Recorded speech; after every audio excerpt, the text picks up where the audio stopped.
Hi, everyone, and welcome to U.S. HiPstory with Mr. Z. Happy Bowtie Tuesday and first day of the school year to you.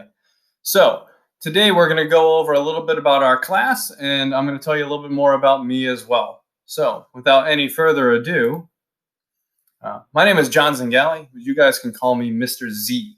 Over here, you'll see one of my favorite pictures and experiences that I got to do was back in 2016. Is travel down to Mountain View, California, and Google's headquarters, and participate in their Geo Teacher Institute. And while I was there, they had the Pegman costume that I got to dress up in. So yes, I've been Pegman, and I've been dropped lots of places around the world. It's kind of fun. This is now my 8th year at Vancouver iTech Prep. I'm very humbled to have been a part of it for these 8 years, even though the school is just 9 years old. Been able to be a part of the iTech community for a long time, with the exception of the very first year. Wonderful place, and I love teaching there. Wouldn't teach any other place. I am a husband and father. My wife Anna and I have been together, married almost 9 years, been together almost 10 years. We have 2 kids, Scarlett 6, and because I teach history, yes, one of my children is named after a historical figure. Lincoln is almost 4. I love hiking and photography. That to me is my way of calming down and self-regulating myself. If I feel stressed, I go for a walk with my camera and I feel a lot of relief. I love Mount St. Helens. We actually took the kids hiking for the very first time this summer, where they did the whole trail themselves down to Spirit Lake, and I actually got to go onto some of the logs that are on the water and everything, carefully and respectfully, of course. I've actually climbed Mount St. Helens 3 times. It's one of the most rewarding and yet excruciating things I've ever done. And I love Crater Lake as well. Spent 4 days again there last summer, and went swimming in it after doing a little cliff jumping into the water last summer. Last year, I had the honor of being recognized as the 2019 Washington State History Teacher of the Year, which is extremely humbling for the work that I do here at iTech and with our children here in the Vancouver community. Because of that, too, I was also one of the 10 finalists for the National History Day Teacher of the Year Award. I'm a Google Certified Educator and Innovator and part of the Washington, D.C. cohort from 2017. And as I said, I was part of the Geo Institute in 2016. Aside from all that, I also am a big believer in bringing social studies education to the forefront and advocating for it. So I'm also on the Washington State Council for the Social Studies Board, and I am their webmaster. So I present at conferences across Washington, around Oregon, and actually nationally as well, usually every year. Here's some pictures of my family and I as we travel in some great trips. So here we are. I go to Philadelphia and Washington, D.C. about every other year. Here we are outside of Independence Hall, where the Declaration and the Constitution were signed. A fabulous place. My wife Anna and I visited with the kids too. Massive Hamilton fan, and so pleased that it's out on Disney Plus, and that we got to go see it live a couple years ago. And if you have kids, you know that getting good pictures of them looking at the camera is difficult. So when you get them, you put them in slideshows. Here we are outside of the Space Needle and the Science Center in Seattle. And last year, Crater Lake, just an epic view. I absolutely love that picture and love Crater Lake. Really a lot of fun. Here we are actually with some students. We participate in something called, you'll do it this year in 7th and 8th grade, called National History Day, where we build historic products. It's a long project that involves a lot of inquiry and detail and stuff. And you build museum exhibits or websites and documentaries or even performances. These 3 students won our Washington State contest a couple years back, and we got to travel to nationals. And one of the things we do in Washington State history as well is we work directly with Fort Vancouver, and we 3D scanned artifacts along with creating a virtual reality tour.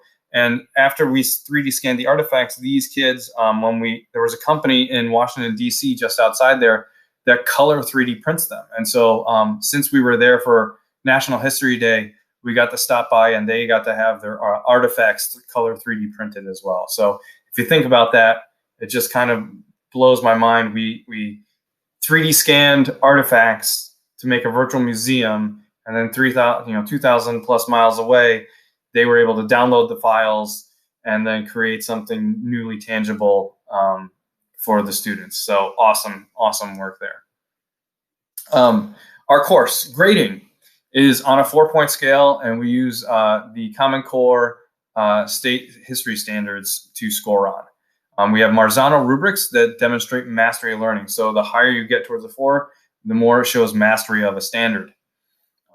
We believe at iTech in redos, retakes, and do-overs or retries. In fact, we want them to do it. I will insist on it many times. I need you to redo this, because we need to be willing to fail. Failure is our first attempt in learning. What we are doing is sometimes is brand new to all of us. I included take on many new things and am learning in the process. And it doesn't always go perfectly the first time, and that's okay.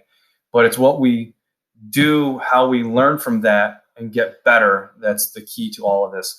We're looking at building skills, not just memorizing things. So our philosophy at iTech and within my class, I want students to become historians, pure and simple. We're going to ask the questions of why and how things happened. A lot of times you as students will come up to me and ask me a question, and I'm going to respond with another question. Well, what do you think this means? What do you think they meant by this? Can you look that up for me? What does that say? How does that lead into this? I'm more interested in you really understanding and learning how to think historically, rather than just, it is not just memorizing facts and dates. We don't use textbooks. We're going to use primary and secondary sources. So we're looking at interviews of people that went through things, the actual documents. We're diving into real history, and we're going to build critical thinking skills that allow us to understand and see connections from the past to what is currently going on in our world, so that we can be more informed and effective citizens in our society.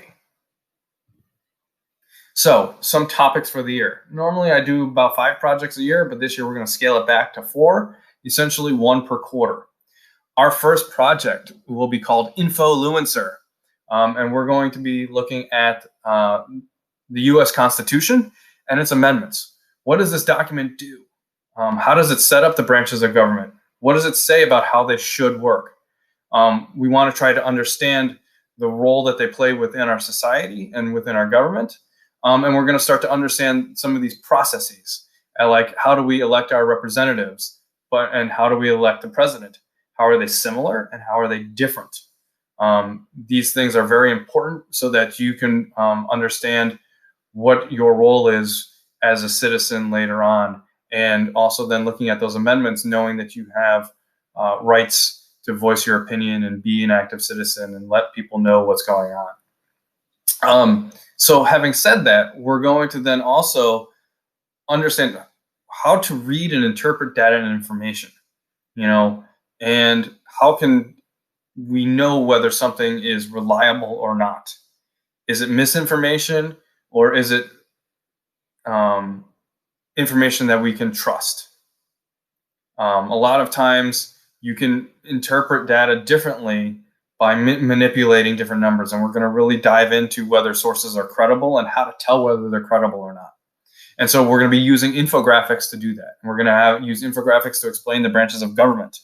And we're going to dive into some of this with science class as well, and use some science data to understand the impacts of COVID for a little bit.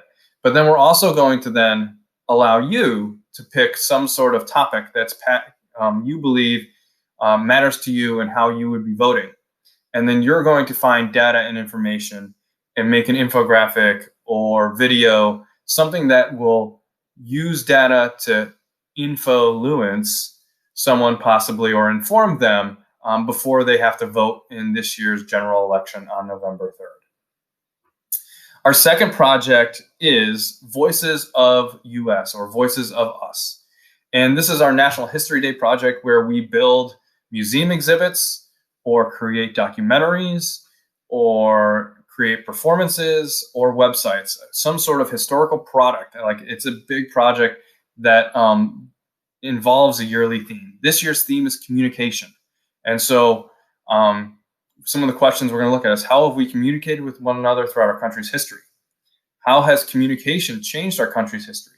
You know, the telegraph to the telephone to television to the internet to social media. What does all that do? The creation of the talk show on television changed our country's history and how we communicate.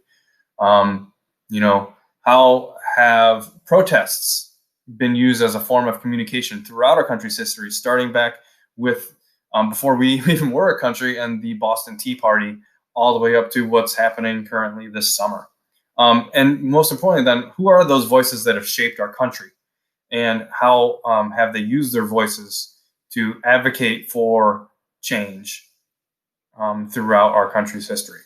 And you will build a museum exhibit, maybe not physically because we might still be distanced, but we can build virtual exhibits. Mr. Lehman and I, who we'll be working with on this project, and Mrs. McGrew, we've kind of figured out a way to do digital museum exhibits.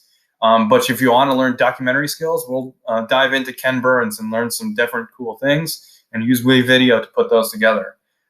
We can also create a performance. So if you like Hamilton, we can study that and take a topic and kind of build that down to create a 10-minute performance.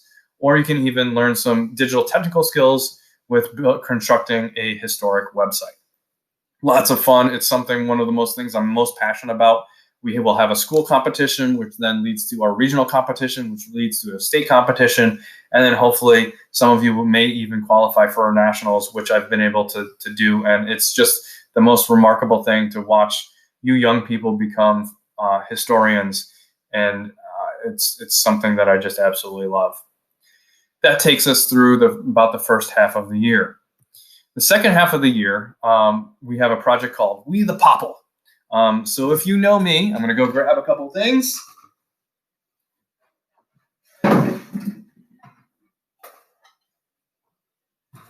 I love Funko Pops.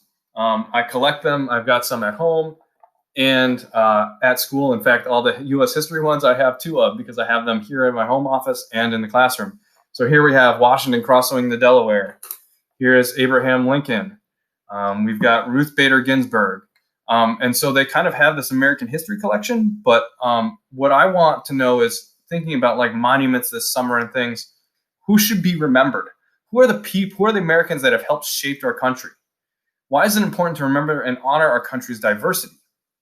And how do you design and create a representation of someone to honor them and teach others about their contributions to our country's history?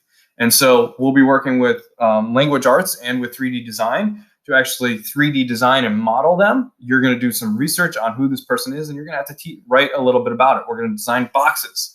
And the awesome thing is, our Funko Pops the company is located in Everett, Washington. So the idea is we're going to put these together, both digitally and maybe even have full models with modeling clay and everything. But I want to actually pitch this to them as a line of Funkos that they should make. Right now, it's maybe not as diverse as I would like it to be. So we want to show the people the diversity of American history and be inclusive and push and let people know what our country has been and who are the people that helped shape it. Our last project brings us back to the first project where we were looking at the Constitution, where we'll really focus in on the Bill of Rights and the other amendments to our Constitution. What are the rights that we have as individuals within our country? So you're going to state a position on an issue that considers individual rights versus common good. We're going to look at why it's important to know the Constitution amendments, and how do you argue an issue and provide relevant elements to support your claim. What we're going to do is look at current events. What are something going on in the world right now that relates back to the Constitution? And you're going to use your First Amendment rights to petition the government. And we're going to write letters to senators and congressperson. And it's a fabulous piece, and you're going to let them know how you feel about an issue and how it relates back to your rights as a citizen. And a couple years ago, we actually printed them off. We have you guys sign them, and I was able to hand deliver them in Washington, D.C. And Patty Murray, Maria Cantwell, and Jamie Hurry Butler all got back to us. Even though you can't vote, you are a constituent and you have a voice. You have a right to let them know how you feel on an issue. And one of the things I hope you get out of this class is you know about these rights and you know how to exercise them so that we can become effective citizens later on. And we're building these skills so that we can understand how past events in American history influence what's going on today. I love teaching this class. I'm very excited to be your teacher this year with you in US HiPstory. If you have any questions, you can email me at john.zingale@vansd.org or hipstory@gmail.com. You can also Canvas message me. Once again, I'm so extremely excited about this year. Happy Bow Tie Tuesday, by the way. And I'll see you guys later. Thanks.